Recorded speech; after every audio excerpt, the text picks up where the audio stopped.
Andrew est directeur de l'unité biotechnique à l'université de Sheffield. Sa spécialité, la recherche sur les cellules souches, plus particulièrement les cellules souches embryonnaires. Grâce à la législation très libérale en vigueur au Royaume-Uni, l'université de Sheffield est à la pointe dans ce domaine.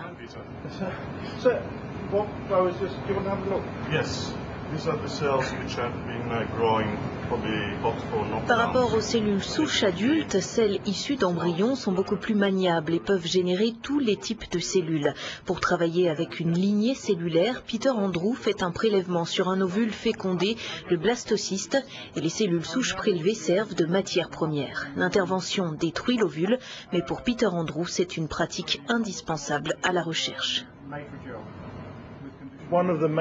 L'une des principales raisons pour lesquelles on s'intéresse aux cellules, c'est leur capacité à se transformer en d'autres types de cellules. Elles peuvent se transformer en cellules bêta, utiles contre le diabète, ou en divers types de cellules nerveuses, susceptibles de remplacer des tissus détruits par une maladie ou un accident. C'est un usage majeur pour l'avenir. Mais il reste un long chemin à parcourir et nous avons encore beaucoup de choses à comprendre. La perspective de pouvoir guérir un jour des maladies comme Alzheimer ou Parkinson est importante pour nos sociétés modernes et vieillissantes. Les soins actuels ne constituent qu'un accompagnement de la maladie et la médecine actuelle a montré ses limites. Favoriser une nouvelle forme de médecine, c'est la contribution que l'Union européenne entend apporter.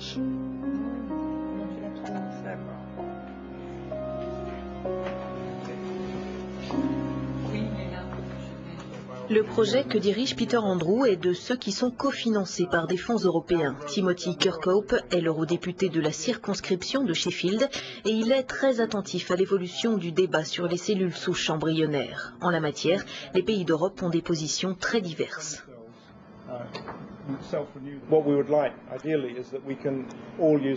L'idéal serait que nous travaillions tous avec les mêmes lignées cellulaires. En Allemagne, par exemple, la loi autorise uniquement les lignées cellulaires issues d'embryons produits avant une certaine date, ce qui est une décision très arbitraire. À mon avis, et je pense que beaucoup de mes collègues partagent cet avis, il est presque plus raisonnable d'un point de vue éthique de travailler avec des cellules souches embryonnaires plutôt que de les détruire sans qu'elles aient eu une quelconque utilité. Ces embryons destinés à la recherche, les voici. Ils sont issus d'insémination. Suite à un traitement hormonal, les ovules sont prélevés sur des femmes puis fécondés dans une éprouvette. On réalise plus d'insémination que nécessaire et le surplus d'embryons est congelé. Le couple sous traitement peut ensuite donner son autorisation pour la mise à disposition des embryons restants au profit de la recherche, à condition que la loi du pays autorise leur utilisation. Un droit qui suscite un débat très fort en Europe. Et pour cause, le terme embryon est associé à la vie humaine, à l'être humain dans son entité, et non à de simples cellules âgées de quelques jours. L'argument des opposants est donc celui du détournement de la vie à son origine, et par extension, le non-respect des droits de l'homme.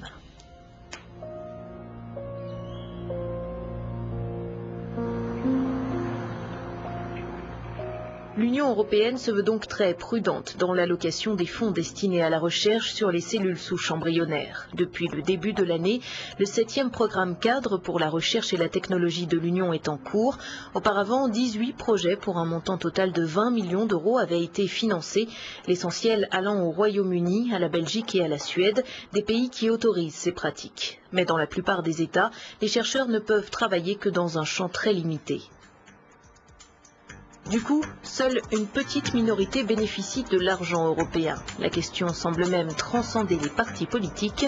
Ainsi, un conservateur anti-avortement peut soutenir ce type de recherche dans son pays, comme c'est le cas de Timothy Kirkhope.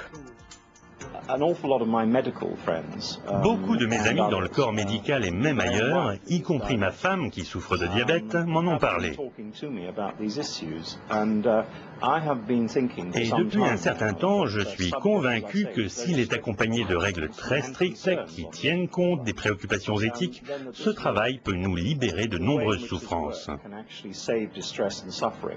Il peut permettre de guérir certaines des pires maladies qui frappent nos sociétés aujourd'hui.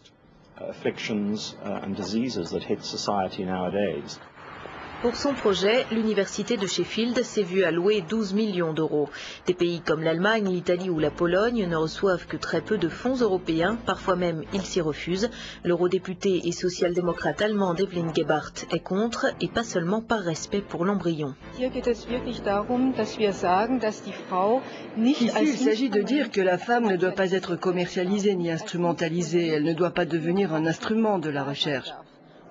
Pour effectuer des recherches sur des cellules souches embryonnaires, on a besoin des ovules de la femme. Cela nécessite une intervention sur son corps et le traitement hormonal implique aussi des risques. C'est pour cela que la délégation allemande du Parti socialiste européen s'est prononcée contre le financement de ce type de recherche, parce que cela nous conduit dans une voie inacceptable.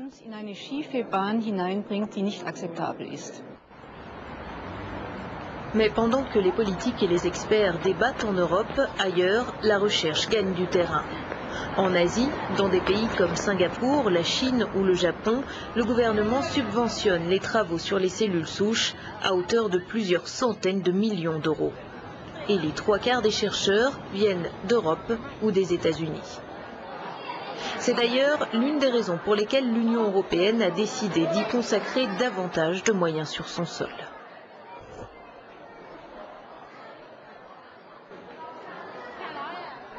Cet argument consiste à dire que nous devrions faire ce que font les autres. Le travail des enfants existe en Inde, mais nous ne dirons jamais que nous devons mettre les enfants au travail chez nous pour réduire les coûts de production. Nous nous sommes prononcés en faveur d'une communauté de valeurs fondée sur des valeurs éthiques qui sont celles de l'Union européenne. Et par conséquent, cet argument n'est pas valable à mon sens. L'Europe, en compétition avec l'Asie dans la course aux thérapies, une vision qui est aussi réfutée par Timothy Kirkhope. Je pense qu'il ne faut pas trop voir les choses sous l'angle de la concurrence. Bien évidemment, nous faisons de notre mieux pour trouver des remèdes à certaines de ces terribles maladies et pour apprendre plus via nos travaux de recherche sur les moyens d'y parvenir. Mais je ne pense pas que nous devrions voir cela comme une course contre l'Asie qu'il nous faut remporter. Je pense que nous devrions apprendre les uns des autres et j'espère que c'est ce que nous ferons. Au Parlement européen, les votes en faveur de la recherche sur les cellules souches embryonnaires ont été majoritaires. Mais le grand débat qui a agité l'hémicycle a eu un écho auprès de la Commission. Elle s'est engagée à financer prioritairement d'autres projets dans le domaine de la médecine biologique et un comité consultatif d'éthique participera aux décisions sur les fonds à allouer.